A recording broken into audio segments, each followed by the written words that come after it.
तो बलूचिस्तान की 35 इस्लामी बल्दियाती इलेक्शन का अमल मुकम्मल हो गया। डिस्ट्रिक्ट चेयरमैन के इंतखाबात में हुक्मरान जमात BAP ने मैदान मार लिया है। बलूचिस्तान में बल्दियाती इंतखाबात के आखिरी मरहले के लिए इलेक्शन का इनेकाद किया गया। पोलिंग से कबल UCS चेयरमैन और मखसूस नशिस्तों पर मुंतखब 166 अरकान ने हल्फ उठाया। सूबे के 35 अजला में जिला कौंसिल के चेयरमैन और वाइस चेयरमैन के इंतखाब के लिए पोलिंग सुबह 8 बजे से बगैर किसी वक्फे के शाम 4 बजे तक जारी रही। पोलिंग के बाद वोटों की गिनती का अमल शुरू हुआ। गैर हतमी नताइज के मुताबिक सूबे की हुक्मरान जमात बलूचिस्तान अवामी पार्टी सर फहरिस्त है। जमीयत उलमा इस्लाम 4 नशिस्तों से दूसरे और पीपल्स पार्टी तीसरे नंबर पर मौजूद है। मुख्तलिफ सियासी जमातों और दीगर पैनल्स के कामयाब उम्मीदवारों की तादाद 10 है। आगे बढ़ते हैं। स्वीडन में कुरान पाक की बेहुरमती के खिलाफ आज मुल्क भर में यौम तक़दीस कुरान मनाया जाएगा। वज़ीर आज़म ने पूरी कौम को नमाज जुमा के बाद एहतजाज की कॉल दे दी है। शहबाज शरीफ ने कहा है कि कुरान पाक की बेहुरमती में मुलव्वस शख्स को निशान इबरत बनाया जाना चाहिए। तमाम ममालिक को समझना चाहिए कि मुसलमान इस हरकत को बर्दाश्त नहीं करेंगे। अगर आइंदा किसी ने ऐसी हरकत की तो कोई हमसे गिला न करे।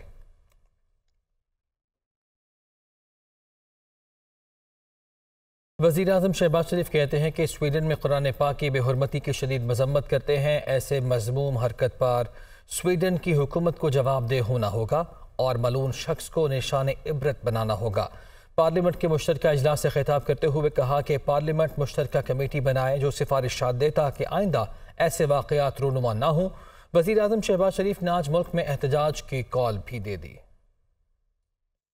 कुरान करीम की जो हिकमत है, मोहब्बत, इसार, सबर और तहम्मुल की तलकीन करता है कुरान करीम।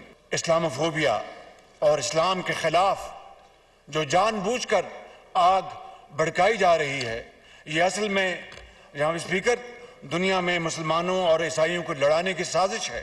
पाकिस्तान के करोड़ों अवाम दुखी दिल के साथ हैं। इस तरह का वाकया उन्होंने क्यों होने दिया? मैं समझता हूँ कि ये वो सवालिया निशान है जनाब स्पीकर, जिसके लिए स्वीडन की हुकूमत को हर सूरत अपनी पोजीशन क्लियर करनी होगी और जवाब देना होगा। इस खबीस शख्स की खबासत को हमें एक इबरत की मिसाल बनाना चाहिए। गुजारिश करूंगा कि आप एक कमेटी बनाएं जो कि आइंदा ऐसी मजमूम हरकतों के खात्मे के लिए वो रिकमेंडेशन दे, सिफारिशात दे। मैं अपने भाइयों और बहनों को ये गुजारिश करूंगा कि जुमा है, नमाज के बाद पूरे मुल्क में यकजहती का इजहार करें। सब इकट्ठे होकर तमाम जमातें भरपूर एहतजाजी रैलियां निकालें पाकिस्तान के तूल अर्ज में, ताकि पूरी दुनिया देखे कि ये नाकाबिले बर्दाश्त ये मजमूम हरकत ये आइंदा किसी ने की तो फिर हमसे फिर कोई गिला न करे। पार्लियामेंट के मुश्तरका इजलास में स्वीडन में कुरान पाक की बेहुरमती के खिलाफ मजम्मती करारदाद मुतफ़िक़ा तौर पर मंजूर कर ली गई, जिसमें मुतालबा किया गया कि आलमी बरादरी बैनुल मज़ाहब हम आहंगी और इस्लामोफोबिया के हवाले से खुसूसी इक़दामात उठाए। करारदाद में कहा गया कि ईवान स्वीडन में कुरान पाक की बेहुरमती के वाक़े की शदीद मजम्मत करता है और इसमें मुलव्वस मलून के खिलाफ सख्त इक़दामात का भी मुतालबा करता है। करारदाद में ये भी कहा गया कि आलमी बरादरी बैनुल मज़ाहब हम आहंगी और इस्लामोफोबिया के हवाले से खुसूसी इक़दामात उठाए। इस्लामोफोबिया के खिलाफ भी ऐसे ही इक़दामात उठाए जाएँ जैसे दूसरे मज़ाहिब के खिलाफ बोलने पर उठाए जाते हैं। ये ईवान मुतल्लका आलमी इदारों और रियासतों पर भी जोर देता है कि वो कुरान पाक की बेहुरमती रोकने के लिए इसमें मुलव्वस मुजरिमों को सजाएं दें। खबरों का सिलसिला आगे बढ़ाते हैं। प्लॉट अलॉटमेंट रेफरेंस में एहतसाब अदालत ने तहरीरी फैसला जारी कर दिया। साबिक वज़ीर आज़म नवाज शरीफ को बरी कर दिया गया। फैसले में कहा गया है कि रिकॉर्ड से पता चलता है कि नवाज शरीफ को सियासी इंतकाम का निशाना बनाया गया। तफसील के लिए रिपोर्ट। साबिक वज़ीर आज़म नवाज शरीफ की प्लॉट अलॉटमेंट रेफरेंस से बरीअत। एहतसाब अदालत के जज राव अब्दुल जब्बार खान ने दरखास्तों पर तहरीरी फैसला जारी कर दिया। नैब ने नवाज शरीफ समेत दीगर के खिलाफ प्लॉट अलॉटमेंट रेफरेंस दायर किया था। अदालत ने तफसीली फैसले में करार दिया है कि अदालती मुआवन के मुताबिक मरकजी मुल्जिमान को जो रिलीफ दिया गया वही रिलीफ नवाज शरीफ को मिलना चाहिए था। इस हवाले से कानून बहुत क्लियर है। मरकजी मुल्जिमान के साथ इश्तिहारी मुल्जिम भी इसी सजा या रिलीफ का मुस्तहिक हो सकता है। अदालत ने तहरीरी फैसले में करार दिया कि रिकॉर्ड से पता चलता है कि नवाज शरीफ को सियासी इंतकाम का निशाना बनाया गया। नैब को साबिक हुकूमत के कहने पर नवाज शरीफ का सियासी कैरियर तबाह करने के लिए रेफरेंस तैयार करने पर मजबूर किया गया। अदालत 3 बार पाकिस्तान के मुंतखब वज़ीर-ए-आज़म नवाज शरीफ को बरी करने का हुक्म देती है। अदालत नैब और रेवेन्यू बोर्ड को नवाज शरीफ और इनके हिस्सेदारों की जायदादें डीफ्रीज करने का हुक्म देती है। नवाज शरीफ को इश्तिहारी करार देने की कार्रवाई कानून के मुताबिक नहीं है। अदालती फैसले की कॉपी चेयरमैन नैब समेत दीगर को इरसाल की जाए। नवाज शरीफ की जायदादों के शेयर होल्डर्स ने जायदादें मुंजमद करने के खिलाफ अदालत में एतराज़ात दायर कर रखे थे।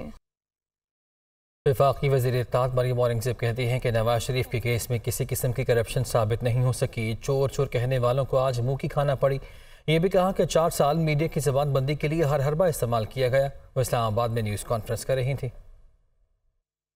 पिछले 4 साल में मीडिया की ज़बानबंदी के लिए हर हरबा इस्तेमाल किया गया। नैब न्याजी गठजोड़ के जरिए जो भी सामने आता था उसको केस बनाकर पॉलिटिकल विक्टिमाइजेशन, सियासी इंतकाम को निशाना बनाने के लिए उसके ऊपर केस। और ये मैं नहीं कह रही, आज एहतसाब अदालत लाहौर का फैसला ये कह रहा है कि नवाज शरीफ को इस पूरे केस में सियासी इंतकाम का निशाना बनाने के लिए ये केस उनके ऊपर बनाया गया। आज नवाज शरीफ साहब को 3 दफ़ा के मुंतखब वज़ीर आज़म को बरी कर दिया गया है। चोर चोर, झूठ झूठ, ये जो गुफ्तगू कर कर के बार बार जहन साजी की जाती है, ये उनके लिए लम्हा फिक्रिया है।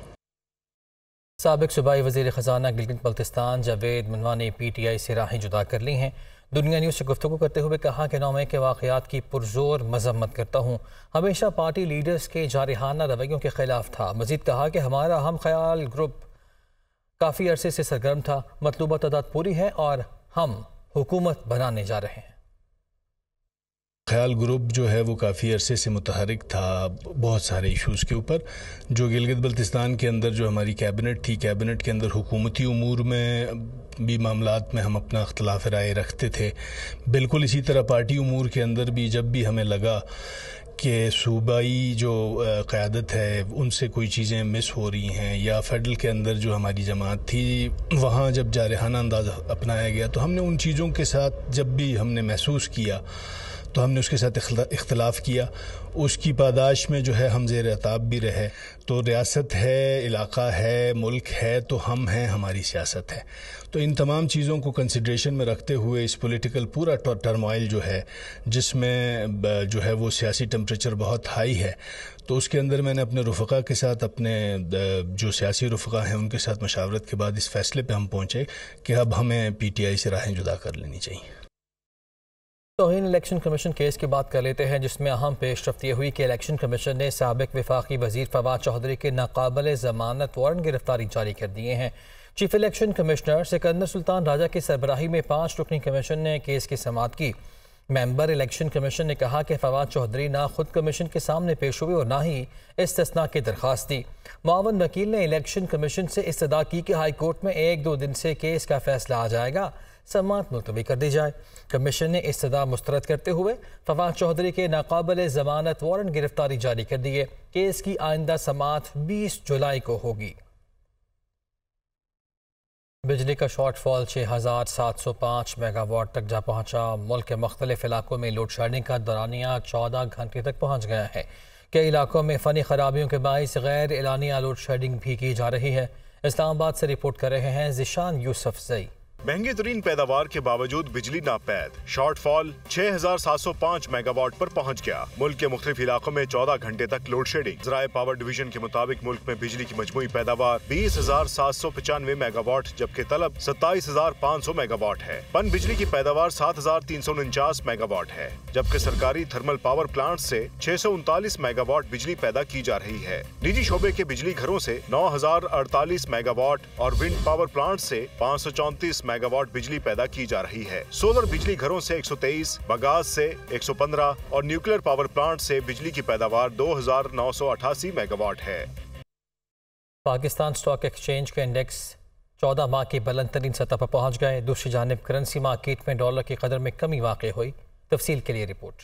IMF से पाकिस्तानी मईशत को लाइफ सपोर्ट मिलने के बाद स्टॉक मार्केट में तेजी का रुझान गाहे बगाहे जारी है। आज भी 100 इंडेक्स 626 पॉइंट्स इजाफे से 44,178 पॉइंट्स पर बंद हुआ। तज्जियाकारों का कहना है कि रवा हफ्ते पाकिस्तान स्टॉक एक्सचेंज में $43 लाख की गैर मुल्की सरमायाकारी हुई। दूसरी जानिब इंटरबैंक में डॉलर 37 पैसे सस्ता होकर $277.04 पर बंद हुआ, जबकि ओपन मार्केट में अमेरिकी करेंसी $280 पर मुस्तहकम है। इन्वेस्टर्स का कॉन्फिडेंस मार्केट में वापस आ रहा है जब IMF का प्रोग्राम हो गया है। सिंस वो डिफॉल्ट वगैरह की जो भी रूमर्स थी अब वो ख़त्म हो गई हैं और अब जो है वो रुपये में भी हमने देखा इस्तेकाम आया है 277 पर इंटरबैंक और ओपन मार्केट और इंटरबैंक का गैप भी जो है वो अब कम हो गया, जिसकी वजह से अब हम देखेंगे आगे वाले दिनों में कि हमारी रेमिटेंसेस भी ऑफिशियल चैनल से आना शुरू हो जाएगी। माहिरीन का कहना है कि मुल्की मईशत की सिम दुरुस्त करने के लिए IMF से जो मोहलत मिली है इसमें मुआशी इस्लाह के इक़दामात फौरी उठाने की ज़रूरत है। न्यूज़ स्टूडियो से अब तक के लिए इतना है।